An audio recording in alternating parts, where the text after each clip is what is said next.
ini kita bakal ngomongin tentang cross culture di Nepal. Nah, jadi kalian sendiri tahu kan kalau Nepal itu terkenal banget sama Gunung Everestnya. Tapi kalian tahu nggak sih kalau di Nepal itu penduduk lokal menyebut Everest itu bukan dengan nama Everest, tetapi dengan nama Sagarmatha, yang kalau diartiin itu artinya adalah kepala langit. Nah, kalian tahu nggak kalau ibu kota Nepal dulunya itu sebuah danau? Ya? Ya, jadi kota Kathmandu dulunya adalah sebuah danau yang dipercaya oleh penduduk sekitar itu mengering dalam waktu 1 malam, sehingga terbentuk jalan menuju ke lahan yang luas dan bisa dihuni oleh penduduk. Oh, keren. Gak cuma itu aja sih sebenarnya. Ada lagi fakta unik tentang Nepal, yaitu benderanya. Kalau dilihat dari bendera-bendera negara lain, benderanya itu kadang persegi atau enggak persegi panjang ya. Tapi uniknya dari Nepal ini, benderanya berbentuk segitiga, kayak 2 segitiga gitu, yang melambangkan 2 agama utamanya, yaitu Buddha dan Hindu. Nah, ngomongin soal bendera, negara ini memiliki keunikan yang lain, yaitu tidak memiliki hari kemerdekaan. Seperti Thailand, Thailand kan nggak dijajah nih. Nah sama di Nepal juga mereka tidak pernah mengalami yang namanya penjajah, karena wilayah mereka ini kan sulit untuk jangkau, daerah pegunungan, ditambah wilayahnya yang juga cukup sulit untuk dimasuki, sehingga masyarakatnya tuh nggak pernah ngalamin yang namanya pendudukan, jadi nggak pernah ngalamin perlawanan dari bangsa asing.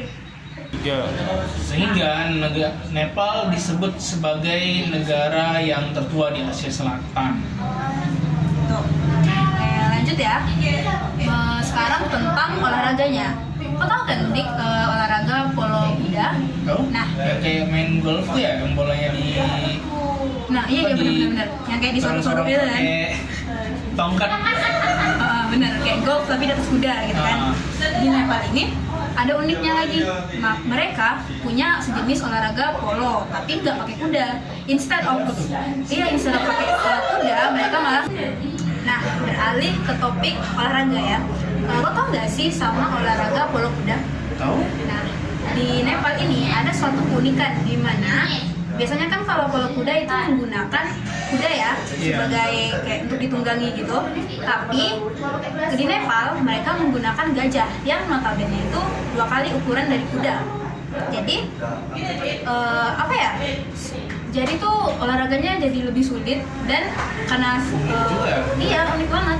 Malah saking seriusnya pemerintah dengan olahraga ini, malah ada kejuaraan nasional tentang terkait polo gajah. Itu kalau nggak salah ya, kejuaraannya ada di tahun 1982 ya. Sampai dibikin olahraga resminya ya? Iya, saking seriusnya pemerintah sama olahraga itu. Iya. Keren kan? Nah, selain olahraga yang unik, di Nepal juga terdapat suku yang unik nih, yaitu suku pemburu madu. Oh ya? Nah, disebut suku ini bernama suku Kulum, yang menempati desa-desa kecil di sekitar pegunungan Annapura. Nah, mereka ini melanjutkan tradisi berburu madu sejak lama. Nah, madunya ini bernama madu gurung. Apa sih madu gurung? Jadi madu ini kayak madu biasa, cuman terkenal dengan efek sampingnya. Jadi apa? Sabar ya. Jadi madu ini mengandung zat. Nah, selain olahraganya yang unik, Nepal juga memiliki suku yang unik nih. Oh ya. Ya, jadi suku ini bernama suku pemburu madu atau yang dikenal dengan suku Kulum. Suku ini menempati desa-desa kecil di sekitar pegunungan Annapura. Mereka melanjutkan tradisi berburu madu udah lama nih kan. Nah, madu ini dikenal dengan efek sampingnya. Jadi madu ini mengandung zat cyanamotoksin yang berasal dari tanaman rhododendron. Susah ya namanya? Iya. Jadi efeknya tuh bisa memabukkan, jadi bisa bikin orang fly. Jadi mabuk gitu ya? Iya. Nah, yang uniknya lagi, berburu madunya ini nggak di atas pohon, tapi di atas tebing.